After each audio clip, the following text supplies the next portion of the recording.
All right. A couple quick videos for section 2.4. This is a continuation of what we're just doing in 2.3. This is about parallel and perpendicular lines. A couple sort of special cases. What we're going to be doing is essentially finding the equations that represent parallel and perpendicular lines. And we'll start with lines that are parallel. Parallel lines, the sort of quick and dirty definition is they're just two lines that don't intersect.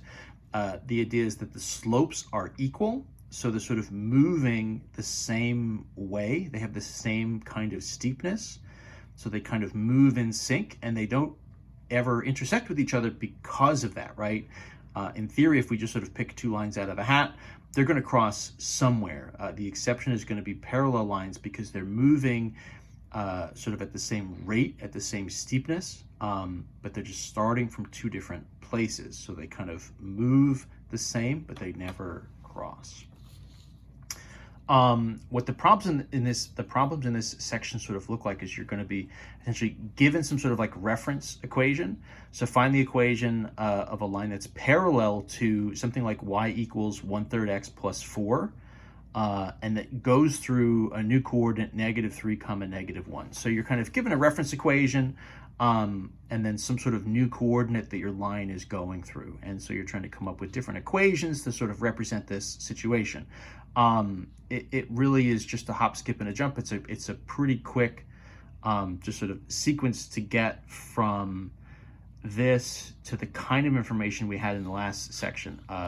Namely, what we need is a point and a slope, right? To get our sort of point slope form going, and then from there, the slope intercept form. If we're looking for a parallel line, that means the slope for our new line is in sync with the slope that we had from the old line, right? So 1/3 x, 1/3 is our slope from the original line, our sort of reference line. And so 1/3 is going to be the slope for our new line too, because these lines are in sync, they are parallel. Whoops, spoilers.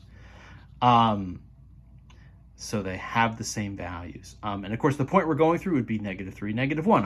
I don't know how well it's showing up. I'm trying to color code it with our sort of classic x is purple and y value is green. So I'm just going to use -3, -1 as my x1, y1, and then my slope value will be 1/3. So a relatively quick substitution here, right? Sort of subbing our values into the point slope form the same way that we've been doing. Y minus the y coordinate equals 1/3 times the quantity, x minus the x coordinate. Minus 1 is +1, minus 3 is +3, and we get pretty quickly to our point slope form, right? Y plus 1 equals positive 1/3 times the quantity, x plus 3. And again, that's the answer, right? Sort of part A of a lot of these questions.